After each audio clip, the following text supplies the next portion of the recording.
이번 영상에는 리딩 지저스 2권의 첫 번째 수업을 담았습니다.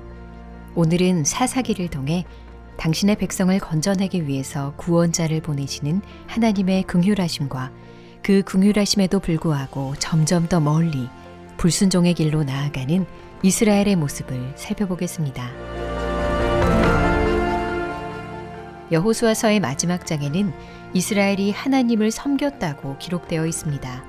그러나 이와 대조적으로 사사기에는 이스라엘의 불순종과 타락의 이야기가 반복됩니다.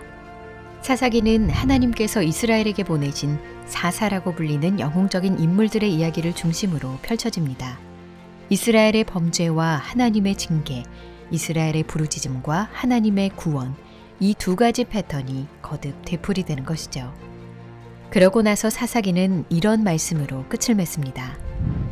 그때에 이스라엘의 왕이 없으므로 사람이 각기 자기의 소견에 옳은 대로 행하였더라. 자기 마음대로 끊임없이 죄악을 저지르는 이스라엘을 하나님은 이제 어떻게 다루실까요? 이스라엘과 맺으신 하나님의 언약은 과연 어떻게 되는 것일까요?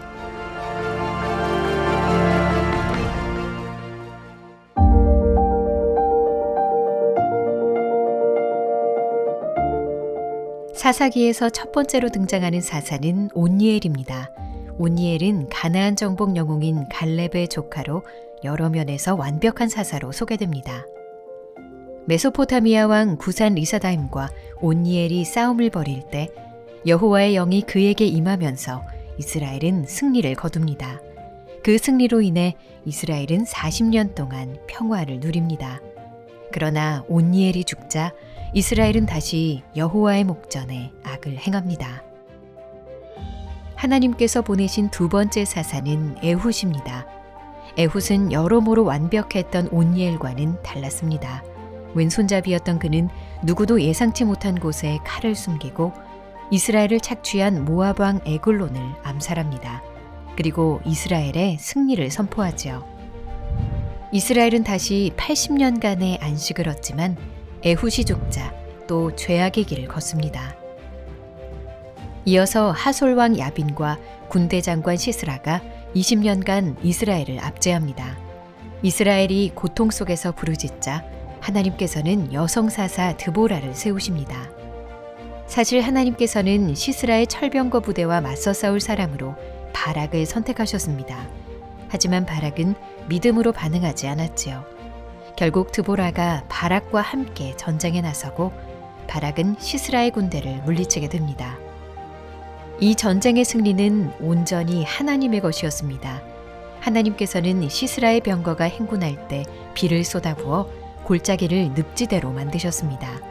또한 병거에서 내려 도망치는 시스라를 이방 여인 야엘의 손에 넘기셔서 치욕스러운 죽음을 맞게 하십니다. 이와 같이 하나님께서는 사사를 통해 이스라엘을 건져주십니다. 그러나 이스라엘은 곧 이전의 모습으로 돌아갑니다. 앞서 설명한 구원과 범죄의 패턴이 반복되는 것이지요.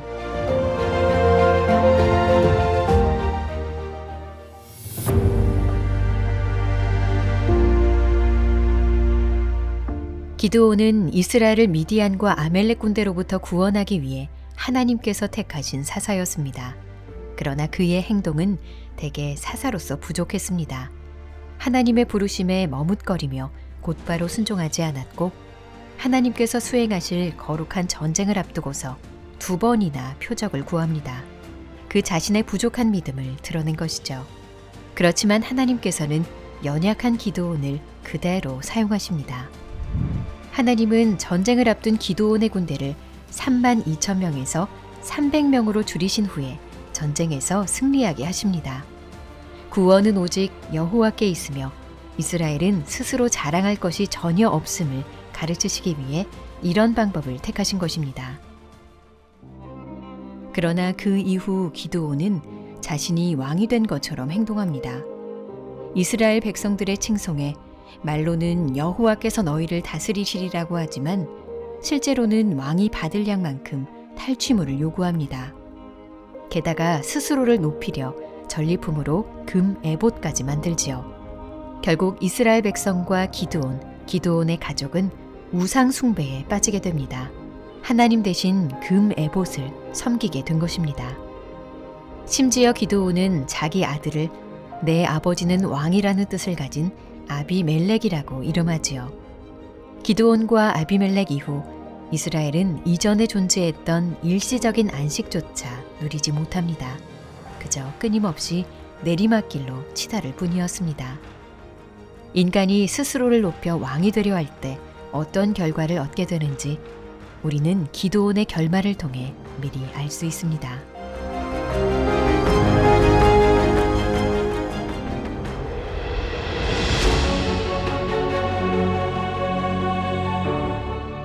입다의 이야기는 더욱 심각해진 이스라엘의 악행으로 시작됩니다. 이스라엘은 이제 모든 이방신들을 닥치는 대로 섬기는 데까지 타락합니다. 그 결과는 이방 민족을 통한 하나님의 징계였습니다. 어려움에 빠진 이스라엘이 하나님께 부르짖자 하나님께서는 내가 다시는 너희를 구원하지 아니하리라고 말씀하십니다. 결국 암몬 자손이 쳐들어와 진을 칩니다. 이스라엘 백성들은 전쟁을 이끌 사람이면 누구든 자신들의 머리로 삼겠다고 하지요. 그때 세워진 사람이 입다입니다. 여호와의 영이 입다에게 임하자 입다는 군대를 모아 암몬 자손과 싸우게 됩니다. 하나님께서는 이스라엘이 승리하도록 하시지요. 그러나 입다 이야기에서 주목할 부분은 전쟁의 승리보다 승리에 앞선 그의 맹세입니다. 승리에 눈이 먼 입다는 어떤 대가를 치르더라도 이기겠다는 마음으로 맹세를 합니다. 전쟁에서 승리하고 돌아올 때 나와서 맞아주는 사람을 번제물로 바치겠다는 맹세였습니다. 하나님께서는 이미 승리를 주시기로 약속하셨습니다. 그런데도 입다는 자기 뜻대로 하나님을 조종하고 움직이기 위해 맹세한 것입니다.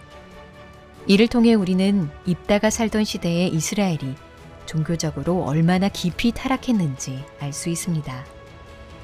입다의 맹세는 곧 괴로운 올무가 됩니다. 전장에서 돌아오는 입다를 맞이한 사람이 바로 그의 외동딸이었기 때문입니다.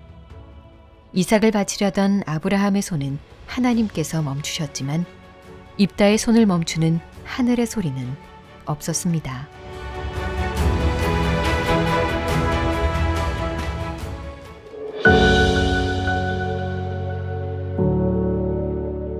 이제 사사기에 등장하는 마지막 사사 삼손의 이야기입니다.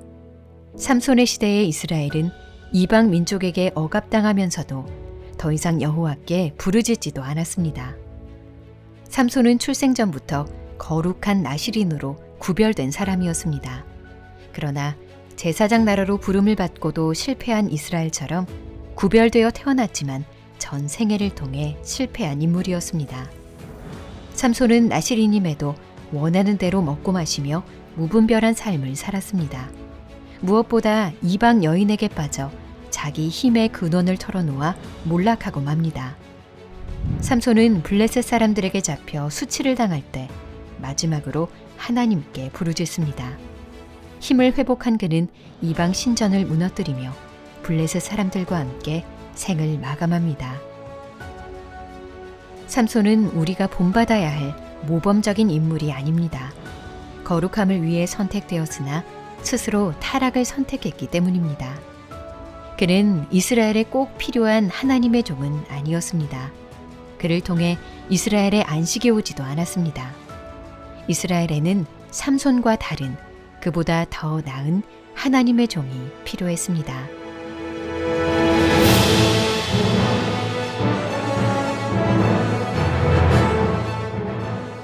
사사기는 종교와 도덕은 물론이고 모든 면에서 철저히 타락한 이스라엘을 보여주며 끝납니다. 이런 비참하고 무질서한 상황에 대한 해결책은 무엇일까요? 이스라엘의 왕이 없어 모두가 자기 소견대로 행한다는 마지막 말씀은 그들에게 왕이 필요하다는 사실을 역설합니다. 혼란 가운데 있던 이스라엘은 왕이 있으면 문제가 해결되지 않을까 생각합니다. 그러나 인간 왕을 세워도 그가 안식을 보장할 수는 없습니다. 그 왕은 인간이 세운 왕이 아닌 하나님이 친히 세우신 전혀 다른 왕이어야 할 것입니다. 영원한 안식을 주시며 죽음조차 결박할 수 없는 참된 왕 말입니다.